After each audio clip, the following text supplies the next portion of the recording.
When I was young, my family lived overseas. I lived in Indonesia for a few years. And my mother, she didn't have the money to send me where all the American kids went to school.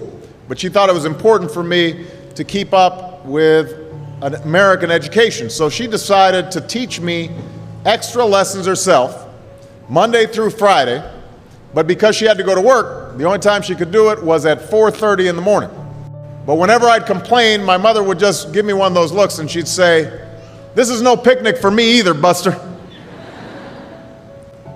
So I know that some of you are still adjusting to being back at school, but I'm here today because I have something important to discuss with you. My father left my family when I was 2 years old, and I was raised by a single mom who had to work and who struggled at times to pay the bills and wasn't always able to give us the things that other kids had. There were times when I missed having a father in my life. There were times when I was lonely and I felt like I didn't fit in. So I wasn't always as focused as I should have been on school. And I did some things that I'm not proud of. And I got in more trouble than I should have. And my life could have easily taken a turn for the worse. But I was lucky. I got a lot of second chances. And I had the opportunity to go to college and law school and follow my dreams. My wife, our First Lady, Michelle Obama, she has a similar story. Neither of her parents had gone to college, and they didn't have a lot of money. But they worked hard, and she worked hard so that she could go to the best schools in this country. Some of you might not have those advantages. Maybe you don't have adults in your life who give you the support that you need. Maybe someone in your family has lost their job, and there's not enough money to go around. Maybe you live in a neighborhood where you don't feel safe, or have friends who are pressuring you to do things you know aren't right. Maybe you could be a great writer, maybe even good enough to write a book or articles in a newspaper, but you might not know it until you write that English paper, that English class paper that's assigned to you. Maybe you could be an innovator or an inventor, maybe even good enough to come up with the next iPhone or the new medicine or vaccine, but you might not know it until you do your project for your science class. Maybe you could be a mayor or a senator or a Supreme Court justice, but you might not know that until you join student government or the debate team. And no matter what you want to do with your life, I guarantee that you'll need an education to do it. You want to be a doctor or a teacher or a police officer? You want to be a nurse or an architect, a lawyer or a member of our military? You're going to need a good education for every single one of those careers. You cannot drop out of school and just drop into a good job. You've got to train for it and work for it and learn for it. And this isn't just important for your own life and your own future. What you make of your education will decide nothing less than the future of this country. The future of America depends on you. What you're learning in school today will determine whether we as a nation can meet our greatest challenges in the future. You'll need the knowledge and problem-solving skills you learn in science and math to cure diseases like cancer and AIDS, and to develop new energy technologies and protect our environment. You'll need the insights and critical thinking skills you gain in history and social studies to fight poverty and homelessness, crime and discrimination, and make our nation more fair and more free. You'll need the creativity and ingenuity you develop in all your classes to build new companies that will create new jobs and boost our economy. We need every single one of you to develop your talents and your skills and your intellect so you can help us old folks solve our most difficult problems. If you don't do that, if you quit on school, you're not just quitting on yourself, you're quitting on your country. Now, I know it's not always easy to do well in school. I know a lot of you have challenges in your lives right now that can make it hard to focus on your schoolwork. I get it. I know what it's like. But at the end of the day, the circumstances of your life, what you look like, where you come from, how much money you have, what you've got going on at home, none of that is an excuse for neglecting your homework or having a bad attitude in school. That's no excuse for talking back to your teacher or cutting class or dropping out of school.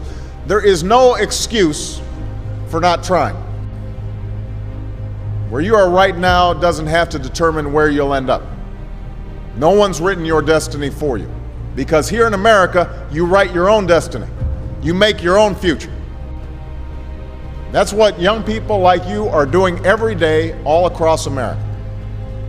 And that's why today I'm calling on each of you to set your own goals for your education and do everything you can to meet them. Your goal can be something as simple as doing all your homework, paying attention in class, or spending some time each day reading a book. Maybe you'll decide to get involved in an extracurricular activity or volunteer in your community. Maybe you'll decide to stand up for kids who are being teased or bullied because of who they are or how they look. Because you believe, like I do, that all young people deserve a safe environment to study and learn. Maybe you'll decide to take better care of yourself so you could be more ready to learn. But whatever you resolve to do, I want you to commit to it. I want you to really work at it. I know that sometimes you get that sense from TV that you can be rich and successful without any hard work. That your ticket to success is through rapping or basketball or being a reality TV star. Chances are you're not going to be any of those things. The truth is, being successful is hard. You won't love every subject that you study. You won't click with every teacher that you have. Not every homework assignment will seem completely relevant to your life right at this minute. And you won't necessarily succeed at everything the first time you try. That's okay. Some of the most successful people in the world are the ones who've had the most failures. J.K. Rowling, who wrote Harry Potter. Her first Harry Potter book was rejected 12 times before it was finally published. Michael Jordan was cut from his high school basketball team. He lost hundreds of games and missed thousands of shots during his career. But he once said, "I have failed over and over and over again in my life, and that's why I succeed." These people succeeded because they understood that you can't let your failures define you. You have to let your failures teach you. You have to let them show you what to do differently the next time. So if you get into trouble, that doesn't mean you're a troublemaker. It means you need to try harder to act right. If you get a bad grade, that doesn't mean you're stupid. It just means you need to spend more time studying. No one's born being good at all things. You become good at things through hard work. You're not a varsity athlete the first time you play a new sport. You don't hit every note the first time you sing a song. You've got to practice. The same principle applies to your schoolwork. You might have to do a math problem a few times before you get it right. You might have to read something a few times before you understand it. You definitely have to do a few drafts of a paper before it's good enough to hand in. Don't be afraid to ask questions. Don't be afraid to ask for help when you need it. I do that every day. Asking for help isn't a sign of weakness, it's a sign of strength. Because it shows you have the courage to admit when you don't know something, and that then allows you to learn something new. So find an adult that you trust, a parent, a grandparent, or a teacher, a coach, or a counselor, and ask them to help you stay on track to meet your goals. And even when you're struggling, even when you're discouraged, and you feel like other people have given up on you, don't ever give up on yourself. Because when you give up on yourself, you give up on your country. The story of America isn't about people who quit when things got tough.